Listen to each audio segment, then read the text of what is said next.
Good morning, good afternoon, good evening, and thank you for joining us from wherever you are. Welcome to this particular session on the Data Values Project as we are imagining data and power. My name is Davis Adiero. I'm the Senior Director of Programs at the Global Partnership for Sustainable Development Data. I'm based in Nairobi, Kenya. The Global Partnership for Sustainable Development Data concerns itself with how better data can lead to better decisions and ultimately better lives. We work with a global pool of diverse stakeholders who are using data to achieve the sustainable development goals, improving lives, fighting inequality, and promoting environmental sustainability. Thank you so much for joining us wherever you are. And this session is also being recorded, and we'll be sharing the details of the session much later for those who may not be able to join us. Today we'll start with a few video clips just to inspire the audience and of course everybody else, and after that we'll continue with the rest of the session as I'm going to introduce my panel speakers. But maybe before we play the videos, should we quickly just introduce my speakers? And I'll start with Federico.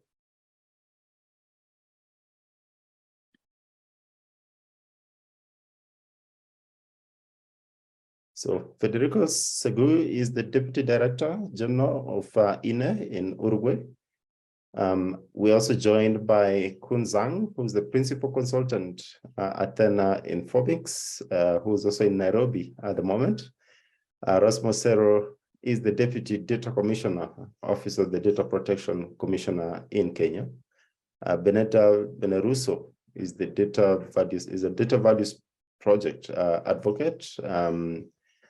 She partly does what she does by engaging with us and really pushing the advocacy agenda on the data values movement. Mohammed Ali Lotfi is joining us from the US, quite late for you. Mohammed is the co-chair of the stakeholder group of persons with disability. Thank you all. Let's start with the video clips and then we'll move into the main session. Thank you.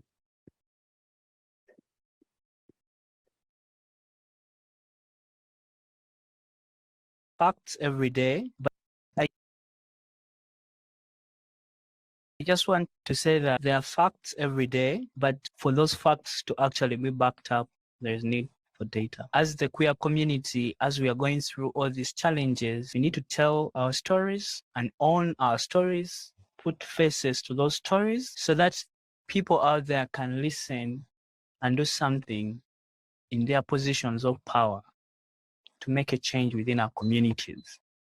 We cannot hide forever, because every time we hide, they're not going to hear our stories. And I'm talking about this in the Ugandan context. They always ask you, where are the queers? We don't see them. Where is the data to support this? So when we come out and tell our story, we're not doing it for ourselves only. We're inspiring others. There's nothing interesting about shrinking ourselves. So when we come out, tell our stories, we might be making change, not just for ours or even the next generation, but forever. I just want to say that there are facts every day, but for those facts to actually... Increasingly, we're recognizing that trust is a fundamental part of ensuring really good health outcomes. Without it, we can't achieve anything. So creating data that involves communities, involves the people most affected, is absolutely fundamental. Increasingly, we're recognizing that trust is a fundamental part. So my message for anybody is, don't think you're powerless.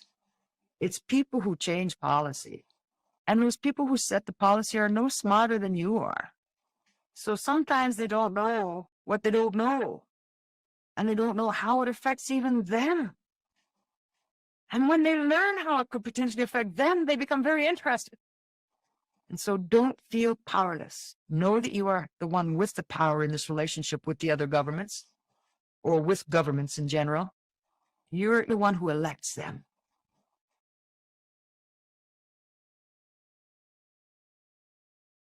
Thank you so much for those short video clips.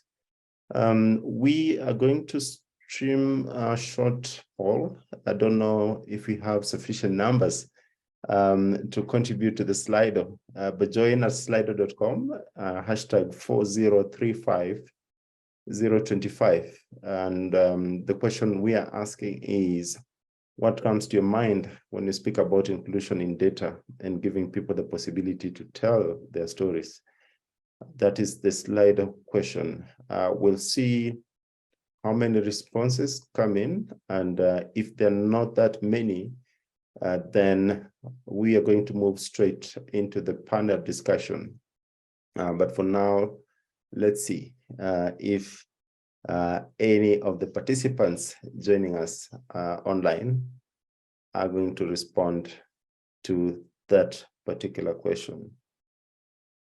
All right, there we go. We have data governance coming in. Any others?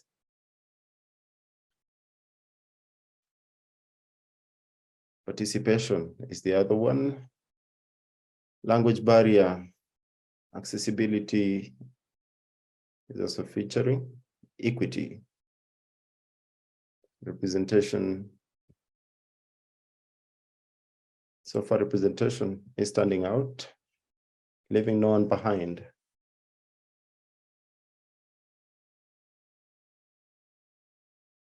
Any others? The Slido will be open, so you can keep your responses coming. But for me, citizen agency is really important. We have human rights, inclusive representation is standing out still, reducing bias. That's the other one. Respect and empathy. Empowerment. Empowerment now boldly competing with representation.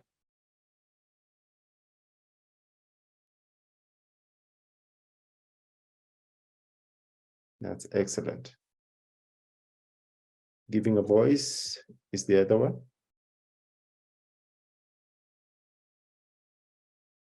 And all these are really, really important aspects of data values. Privacy, diversity.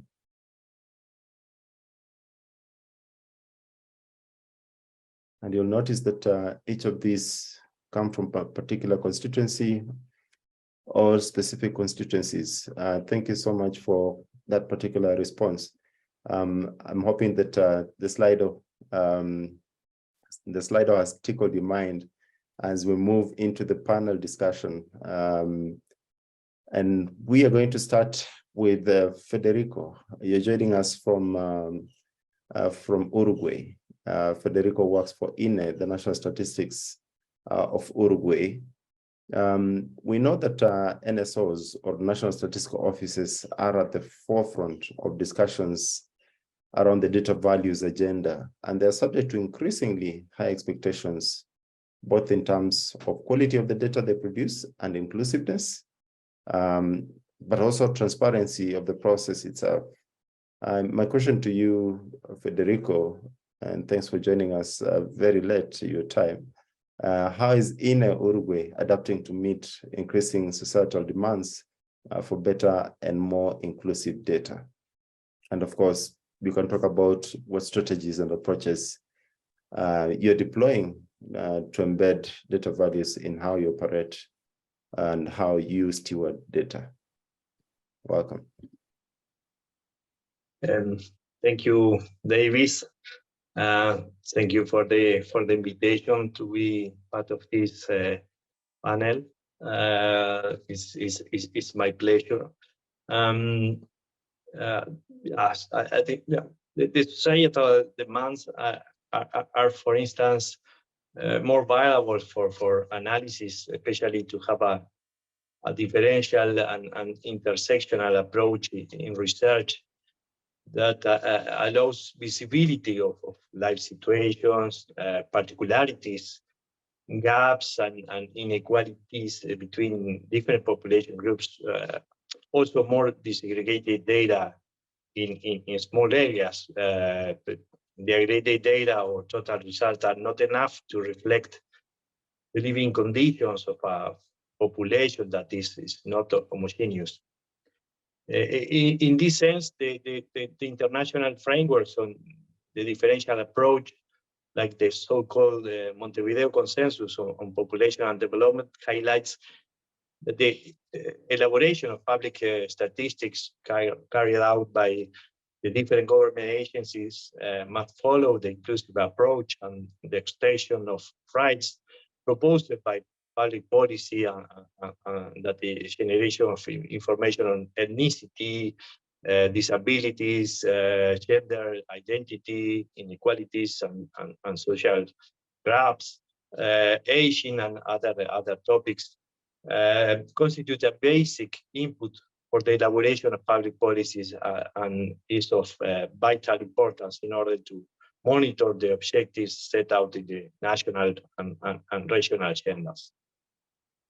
And let me highlight some examples of key elements on this. In Uruguay, the question on gender identity must be included in all statistical questionnaires. It is mandatory by law. This law says that incorporate the gender identity variable in all statistical information system, including censuses, continuous household surveys, reports from the National Civil Service Office, and all public measurements that collect the variable sex. Other example of the differential approach on statistic production is the methodological changes that implemented in the continuous household survey in 2021. And the new estimation domains are possible due to move from a cross-section type survey to a rotating panel on monthly basis, where the randomly selected household remained in the survey for 6 months. It allowed us to increase the sample size with the same budget. So now we are able to produce more disaggregated statistics. I mean, we produce a differential report on labor market by gender, ethnicity, age groups, and educational level. Moreover, you may know, in some cases, the sample size and design of household surveys do not allow making estimates for small geographical areas, but we are working on using small areas estimation techniques to produce statistics at this geographical level to take into account population living in these tiny villages that they may have specific characteristics. The challenge is the intersectional approach. As you may know, it allows knowing the simultaneous presence of 2 or more different characteristics of people. So in some sample surveys, it is more difficult to implement, to estimate, due to the restriction of the sample size and design. And we are also using intensively administrative registers to produce statistics. In this case, the advantage is the wider geographical coverage of this kind of source in general.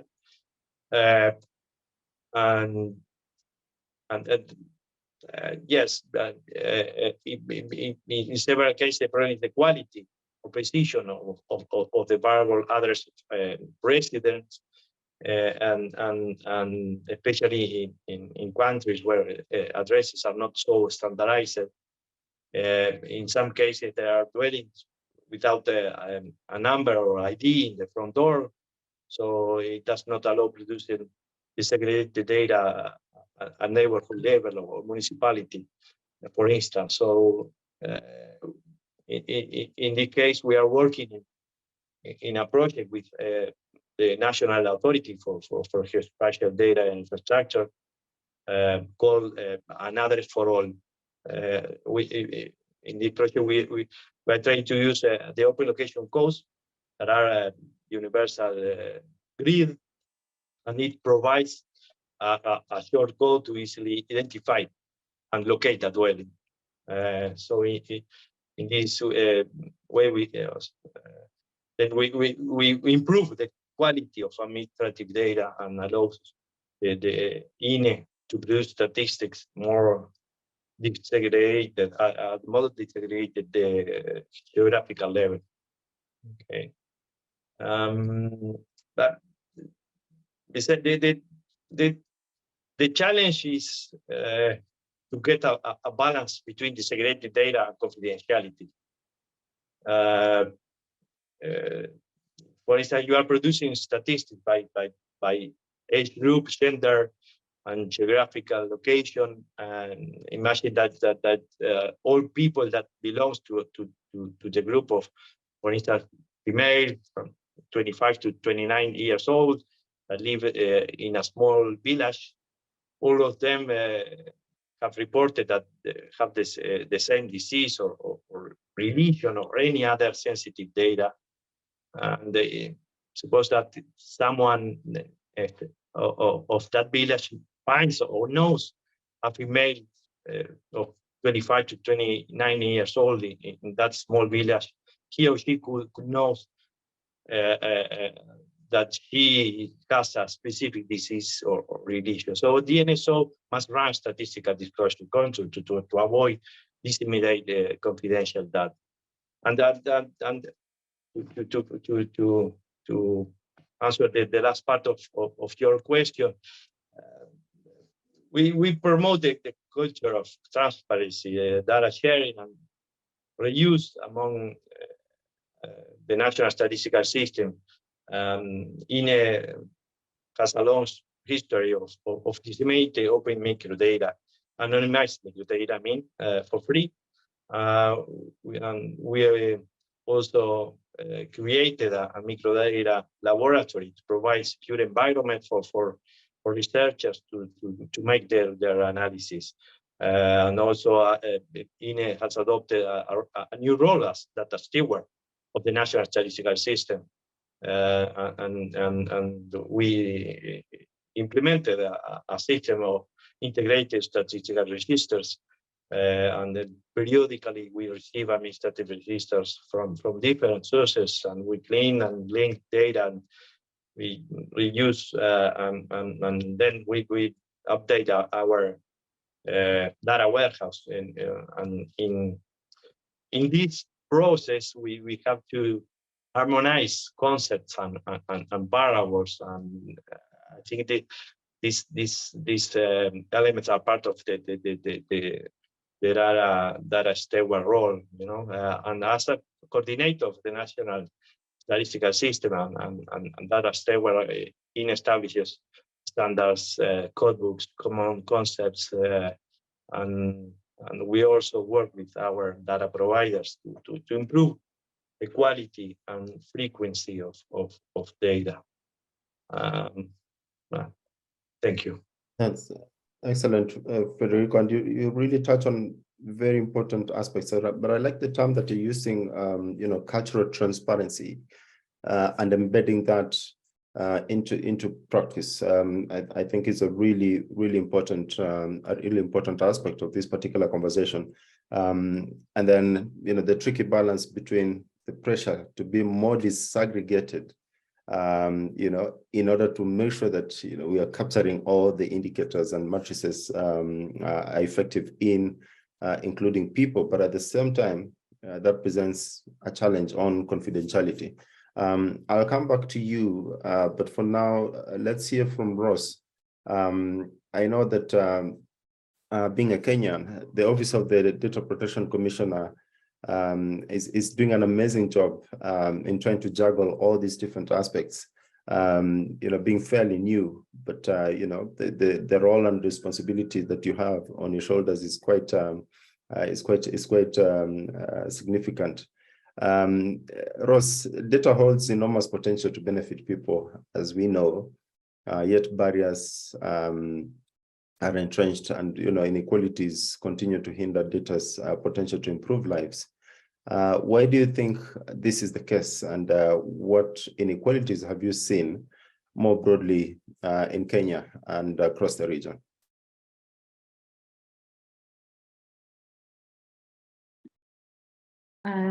Thank you for that, Davis, and thank you for having me here. It is always great when you have an opportunity to talk about not just the data protection office in Kenya, but also data and I guess its effect on lives and systems and things like this. Yes, I do agree with you. Obviously, data has enormous potential to benefit people. However, there are a number of issues or hindrances that come about, especially maybe even just looking at Kenya, but also sub-Saharan Africa.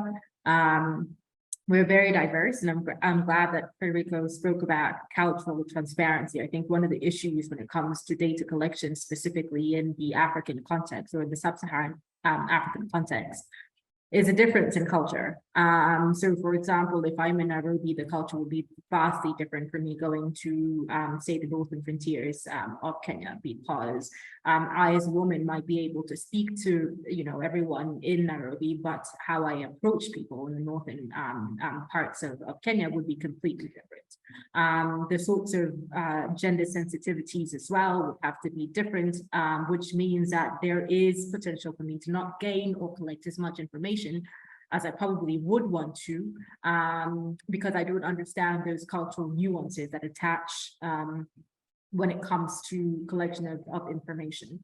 And that's probably one of the bigger issues. The other is probably just a geographic bias. And again, I think this applies in many countries, but we tend to understand urban areas, but we don't quite understand that differences in rural areas that we need to understand, and not just a cultural aspect, but also in terms of the needs that attach in those other geographical areas. So there are quite a number of biases that attach generally when it comes to collection of data in the African context and in Kenya specifically. One of the things that I do want to touch, which I'm glad also was touched on by somebody else, is issues with respect to trust. I think trust plays a very key role when it comes to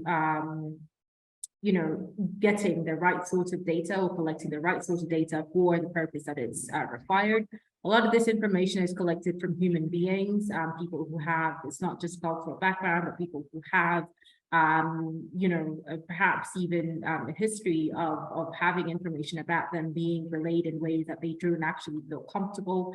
And one of the things I think the Data Protection Act comes really, is good for is asking for issues or addressing issues of informed consent. And that is, in my view, a very good way of actually implementing issues such as trust.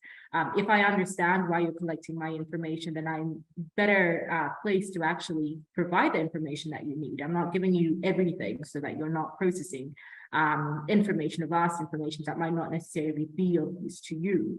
But I'm able to also ensure that I'm advising you of some of the things, of nuances that might actually apply in certain areas. Which, if I don't trust you, I might answer a few of your questions, I might give you vague answers, but I won't actually help you collect the sorts of information that you need. And so I think when we look at issues of data collection, specifically when it comes to data protection sort of aspect, and we come to more closely into the continent and Kenya and sub-Saharan Africa, I think there needs to be a conscious understanding that each culture, each individual needs to be served and serviced in the right sort of way. We can't approach, or we can't take a one size fits all approach for everyone when we talk about data collection. We can't assume that the biases that might exist elsewhere exist in the same way or take the similar form So trying to find a way where we can have inclusivity, not even just in terms of collection, but also in how information is collected, whether it's including more women so that we can have gender equality, whether it's incorporating people from similar cultures to be able to speak to, you know, to the issues, or to collect the information, or to ascertain what information is actually useful, might then probably result in a situation where we're collecting information that's fit for purpose. We're collecting information that is actually beneficial to create solutions that can be utilized rather than just, you know, taken and discarded because it probably doesn't have as much utility if those things weren't added. But certainly also just having, I think it's I'd be remiss not to mention this, but understanding also that data protection does play a key role in building trust amongst communities, and appreciating that sometimes this could be a hindrance to collection of vast data, but those trust relations are certainly things that you would need to ensure that you can come back to these people if you're collecting from different cultural backgrounds, also just with regulator relations, to understand that, to help them understand, which helped me, for example, as a regulator, understand that you are doing what you can legally and ethically when you're collecting this information. That sometimes could have a great impact on vulnerable groups, which, if not protected, obviously would have far-reaching effects that might not necessarily be understood to people who are actually collecting this information. Yeah, thanks so much, Ross. And you touched on really important points there, on fit for purpose, respect and trust, and of course the different barriers that are coming up. I would like to shift the order just a little bit, because now we're discussing, you know, the key barriers. And maybe Mohammed, thanks for joining us quite late from the US. I would like to come to you so that we can combine that segment on the barriers, and then we can move. We can go back and hear from Kun and Benedetta. What are the key barriers to data inclusion that you are confronted with on a daily basis, and how do they play out in different contexts, and depending on who is collecting and using that particular data? You know, you can also touch on, you know, how do we challenge power structures within data systems to ensure a values-driven agenda in terms of, you know, people's experiences, voices, perspectives of persons with disabilities, to ensure that they're actually included. Yes, thank you very much for this excellent question, and thank you for you and the organizers to give us the chance, for giving us the chance to bring the voices of persons with disabilities to this very important discussion. First, before I talk about barriers, it's very important to talk about our perspective as a stakeholder group of persons with disabilities on the significance of data. For us, data are important to understand the situation of persons with disabilities, and as a result of what policies and programs are needed to strengthen full inclusion into society of persons with disabilities. Yet there is a pervasive lack of disability data, which means it is difficult to create policies and programs that are inclusive of those most at risk of being left behind, including persons with disabilities, of course, who make up 16% of the world's population. There is general lack of disability data, but to compound the issue, the lack of data on women and girls, children and youth, older persons, and other underrepresented persons with disabilities. This issue pushes these groups even further behind. Moreover, there is little data on persons with disabilities in emergency situation, as we encountered during the recent COVID-19 pandemic and ongoing experiences of migrants, refugees, and internally displaced persons with disabilities. The disability data gap is especially evidenced in monitoring the Sustainable Development Goals, in which out of 10 SDG indicators that require data disaggregation by disability, data are available for only 2 of them, which was emphasized in the 2022 Sustainable Development Report. In terms of key barriers, I would highlight the following. Persons with disabilities and their representative organizations all too often are excluded from disability data decision-making processes, especially from the start, and thus their perspective is not included or recognized. OPDs, i.e. organizations of persons with disability data, often are viewed as unreliable and out of date, especially if qualitative methods are used to complete data or sample sizes are small.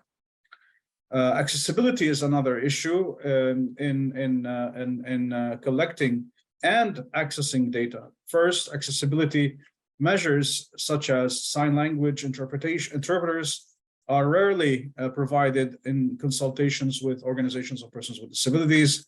Second, data tools and platforms are often inaccessible for screen reader users. The lack of disability training and awareness creates barriers, especially for enumerators. We have learned that if enumerators are trained on disability awareness, more persons with disabilities are captured in the data. The lack of surveys in local languages also is another challenge, including national sign languages, which are needed to capture minority language users, including deaf sign language users. Thank you.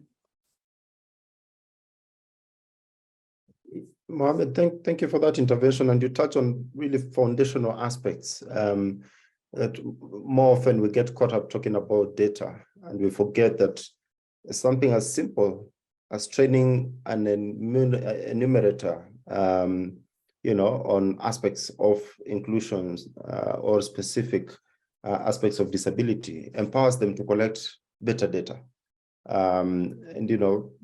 By ignoring some of these facts and just going out and collecting the data, then we end up, inadvertently missing people.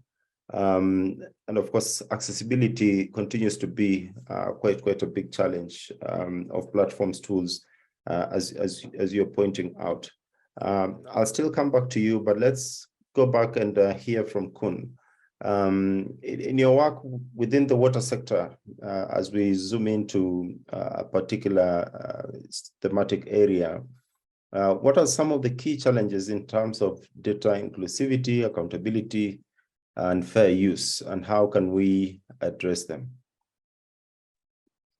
Thank you, Davis. So in the water, sanitation, and hygiene sector, the WASH sector, we have worked with various levels of various types of stakeholders at different levels of government and development partners, lenders, and NGOs. So in this process, we have noticed that there are several layers to the questions of inclusivity and accountability. So for inclusivity, first of all, there is the inclusion of different groups of citizens, and including the poor and marginalized groups, like what Mohammed was just covering, such as people with disabilities. So here also on the question of the poor people, oftentimes we see that they are the ones who are neglected in investment decisions. They're often left out of city planning processes, but they're often the ones who pay the most for off-grid solutions for water and sanitation. And then there is also the inclusion of the local governments in decision-making and planning, especially in resource allocation decisions, because oftentimes we see that the decisions are made at the central level by the ministries, such as the Ministry of Water and Sanitation, Water and Environment, and then also by the development partners, by the lenders. But then if you think about it, the local governments, the service authorities, the utilities, and the city governments, they are the ones who collect the data and they supply most of the data that is used for decision-making, but they're oftentimes left out of this decision-making process when they're the ones who know the most about what is happening on the ground. And then for accountability, there are also multiple layers. There is the accountability of the public sector to the end customers to make sure that the service actually reaches everybody and is affordable. And then there's also the accountability of the local government to higher levels of government and the lenders for the funding that is received. And this is oftentimes what people focus on when we talk about accountability. But there's another layer that is oftentimes neglected, which is that the development partners, the lenders, they also need to be accountable on the outcomes and the impact of their programs. And there is not as much transparency on the reporting of program impact, and that we see a lot of times in the actual cases where we have worked, that while we were analyzing the investment outcomes of some of the programs, we see that the intended goals of the program is supposed to be inclusive and to serve everybody in the city and also benefiting those in the low-income areas. But then with the technology, with the kinds of investment intervention that is designed and proposed, it oftentimes does not serve those people, and it exactly leaves out those people, and not so even more that they oftentimes have implicit cost issues that then require the utility to raise their tariff levels, which then affects those poor people. So if you think about it, the poor people end up paying more for services that they never receive. So, which is why the development partners, the lenders, also need to be accountable for their investment programs and really think about, are they actually reaching the people that they intend to reach and serve them in a way that is equitable? And finally, when it comes to the fair use of data, the questions of what data is collected and for what purpose oftentimes shape how it ends up being used. And for example, if the lender is only interested in collecting data that is related to the investment viability, then there are a lot of limitations on that. And there could be a lot of data that is left out on equity. Are we actually reaching the poor people? Are we reaching all of the marginalized groups? And then another point is that when talking about the fair use of data, oftentimes there is very limited data used in the first place. There is a lot of data collected, but not so much data is used. And this is one of the main reasons is that not just the absence of data use culture and that you need to encourage this kind of data use culture, but also how the accountability mechanism is actually designed. So we see a lot of times ministry, MIS, the Management Information Data Systems, they take from international standards. So you have SDG reporting, and then you have all of those reporting purposes. And these kinds of data systems, they sit on the local data systems. So the utilities have to report these types of highly aggregated data, which is not useful for the utilities themselves. The utilities, the local governments, they need very disaggregated service level data that would allow them to actually know where the problems are, who is not receiving service, what is the cost of service to reach a particular population group. And when that kind of detailed implementation service level data is not available, they really cannot use the kind of highly aggregated data that the national level ministries would want. So we're calling for the national level and also the lenders, as they think about MIS, as they think about data systems, to draw from what the local service authorities, the governments, and the utilities actually need for their own day-to-day operation and implementation for improving service levels, so that there is not a heavy data collection burden on the local service authorities, and that there is good quality data. And when this data is actually useful for the local utilities and governments, then they end up using this data.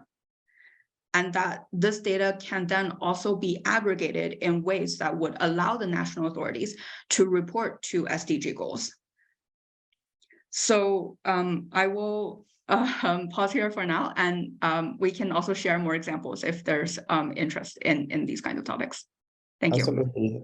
I think that those are really important points, and you quite rightly put it, like the process always seems so extractive, get more from the local agencies and partners, and then centralize it and then make decisions. And the exclusion in decision making means that they are not on the table to even participate in decision making on the data they themselves actually collected. And as a result, whatever comes out of those decision making processes does not really serve the best interests of the people who actually collected the data.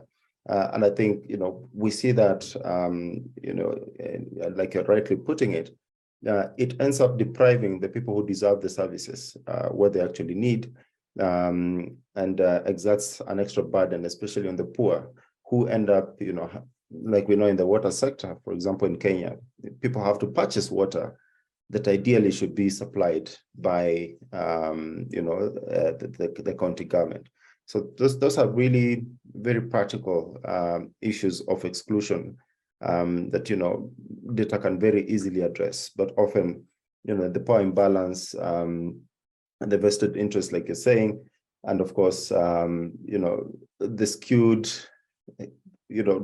the skewed collection of data, people go in with a very particular mindset, which and they don't want to include anything else. They want to get what they want and just use that. Benedetta, I'm coming to you. You've had in the video clip earlier. Why is it important for people, particularly young people, to feel empowered and have agency? As someone who works with other young people on issues related to data, why do you think it's important that their voices are actually heard and included in data processes, ethics, and standards? The straight answer is that it is important for young people to feel empowered and have agencies in regards to their data and privacy rights, because it allows them to develop resilience, which is undoubtedly the most essential skills we can teach young people in the historical age. We need to do an exercise of empathy and understand the context. So they're growing up in a digital by default world. Access to the internet makes the difference between having a comprehensive education, understanding the world around you, having access to opportunities, or don't. Their creativity is subject to constant scrutiny of algorithms, and their whole life and personality is expected to be content for social media. At the same time, they need to navigate the complexity of our society, evaluate the historical events, while being bombarded 24/7 with data on different platforms. And those platforms have sometimes their own languages. So in this context, data means representation, and representation is power. So it is a conjunctive effort that goes beyond the self-education and the advocacy of the youth, as it involves data analysts to know the social engineering behind these internet languages, parents to be able to understand the trends that the kids are following, policymakers to take the right data into account and address the real needs and demand of young people when it comes to policies that will shape their future. And we need to stop assessing their needs through the lens of the society that it used to be, and do an exercise of forecasting what is needed to be implemented today to protect the rights of tomorrow. So to provide you with an example, the way social media platforms have attempted to safeguard the children under the age of 13 years old from registering on their services, that is completely inefficient, because children are not only consumers, they are content creators, YouTube entrepreneurs. They start, they shape trends, and they get affected not only emotionally, but financially for the way their image is shaped under the public eye. For instance, having no rights to be forgotten on the internet will eventually shape their future. So the decision they're taking now at the age of 12 by opening a YouTube channel will affect the way they will be presenting themselves at 25 years old when applying for like full-time jobs. And we have seen a growing trend, a demand for better privacy, safety, and even consumer protection coming from young people. But those are considerations that needs to be taken into account since the design phase of products, AI, policies, and laws. Expecting their voice to be heard solely through the rights to vote, which in most countries doesn't happen until the age of 18, it's unrealistic to what our society needs right now, and it's not also effective for the representation and empowerment. That was mentioned in the video. They do have a right to vote. They do have a right to demand more from their policymakers, but there has to be a platform to allow them to do so. And this goes, of course, beyond young people as a category. It applies to all humans that fall short on spectrum representation and data. So we have seen the outcomes of the lack of representation in data and also data bias, and the effect that it has on women, people of color, undocumented people, the whole LGBT plus community, people with disabilities, and in general, everyone that falls outside the standard picture of a human in data, which is the cisgender white male. But in the case of young people, we cannot afford to wait to see the outcome. For obvious generational purposes, it will be too late to do so. So I think the core is that empowerment needs to be the desired outcome and representation needs to be the mean. In too many cases until today, we still see this dynamic shifted. Of course, we can talk about more examples on this. No, that's really good. That the empowerment is ultimately what we want to achieve, and inclusion and all these other aspects that you're talking about integrated into the process for us to get there. It must be so frustrating for somebody who posts something at the age of 15, 18, to go to a job interview at the age of 27 and be told, we are not giving you a job because, when you're young and excited, you posted something on social media, and it was just part of growing up. That must be quite disempowering on very deep, many aspects. And I think what we're discussing here today is how do we tackle these injustices, the right to be forgotten, like you're rightly saying. Is that something that should be enshrined, in legal or other processes? Federico, and talking about new non-traditional data sources such as citizen-generated data, privately held data, we know that all these are really important and everybody recognizes that they're really important, but they pose a number of new and very specific questions in terms of data privacy or accountability. As an NSO, and I know you're actively working on privately held data, how do you maintain and grow your trust capital towards other partners and, very importantly, citizens? Thank you, Davis, for this question. Let me start with some reflections. I think there is some kind of correlation between a healthy democracy and a trustworthy NSO. Reliable statistics are one of the pillars of that democracy. They are what they give transparency to the management of the government and enable accountability and ultimately consolidate the democracy. In this sense, the contribution that NSOs make to society is not only to produce figures for decision making, but also to contribute to the good health of democracy.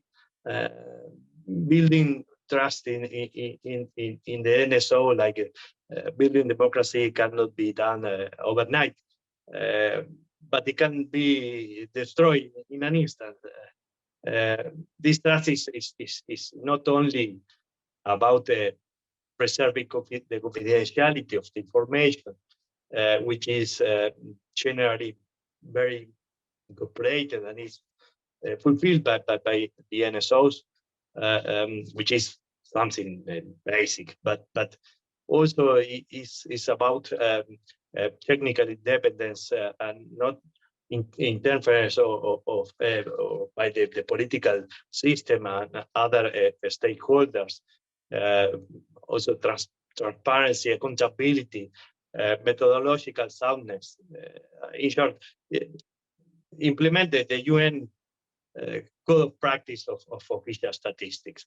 And NSO, also the NSOs must publish their methodological documents, metadata, and metadata on regular basis. Also, NSO must comply with the dissemination calendar and consult the users, researchers, what they need. Those are the actions that help to maintain and grow NSO's trust. And I believe that this collective construction is not only the NSO that does it. It is the country, its institution, its political system, the democratic system, its people. I think the key is to involve more people, the private sector, so that they know the NSO and what it does. We need more marketing. In the good sense of the word.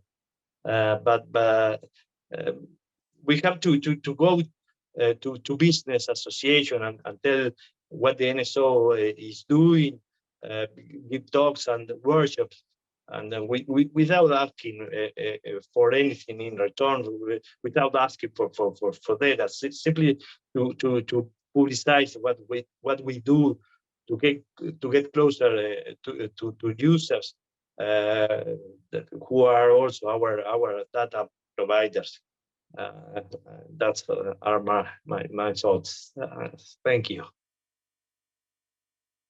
Thank you so much. And as we come to a close, I'm conscious that there's one question, and we can't run away from this.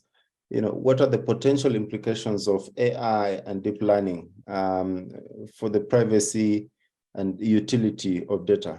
That was a question that came from the audience. Artificial intelligence, and we know this is becoming quite a big deal, is radically transforming the way we'll all conduct business. And so, Ross, from the data protection perspective, in Kenya, we are actively discussing AI. What do you think the potential implications of these new tools in the privacy and utility of data?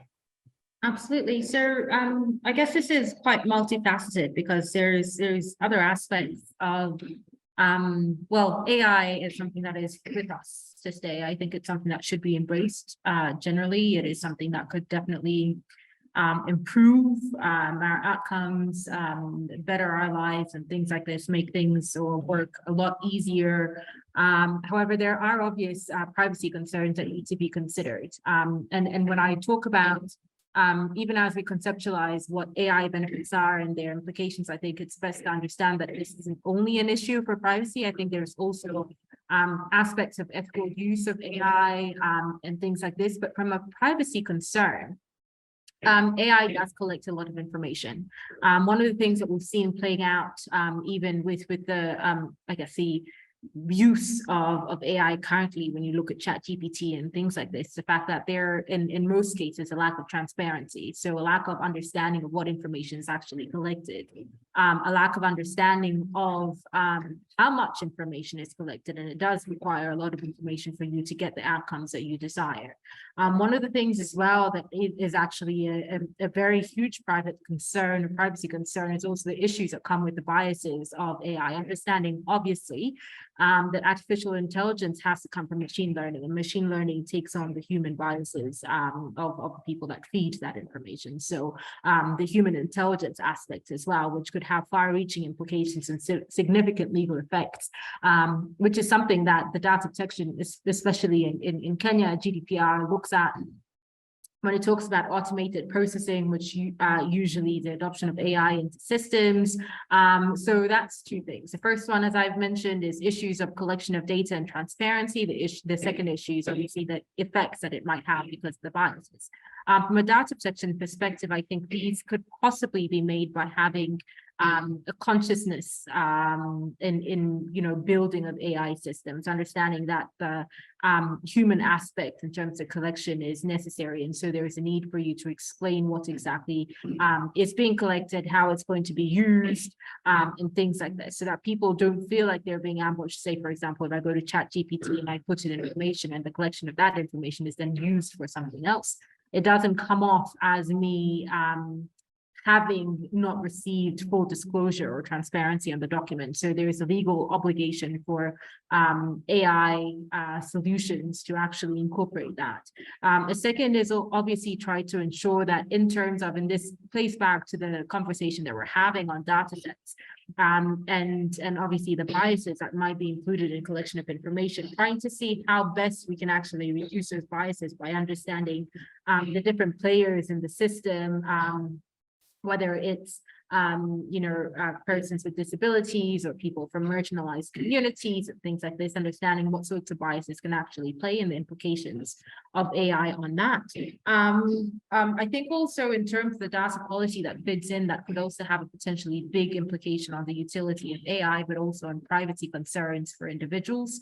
I guess there is the adage, garbage in, garbage out. The same applies for AI. If you feed an AI system information that might not necessarily be relevant or necessary, there are also issues that would apply in terms of utility of that information, the reliability of that information as well. So those are some of the privacy concerns that I see playing out. But one of the things that I would like to see, I think on a global scale, is not just having this AI issue just being a privacy issues, but having policies around AI that enable technology solutions in AI to actually advance, but having an ethical backing with respect to the policies that are being made. It's very difficult, even for, say, for example, for Kenya, to have a legislative framework on AI without fully understanding what the capabilities or implications would be on life-dependent systems. For example, we could be curtailing innovation, knowing that AI is definitely here to stay with us. So it'd be good to have more discussion on the utilities, but also on the ethical framework and the solutions that can be made that could serve, the different cultures that persist globally or that are present globally, without necessarily having negative implications on individuals or having necessarily stifling innovation. And then, we don't want to stifle innovation in the process of creating.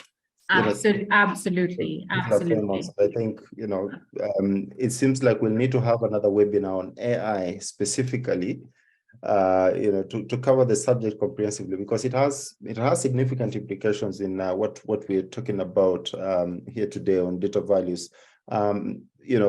We have just 1 minute to go. Thanks everybody for being so patient and joining us. But maybe just the last word, Kun, for you, if you had, one sentence,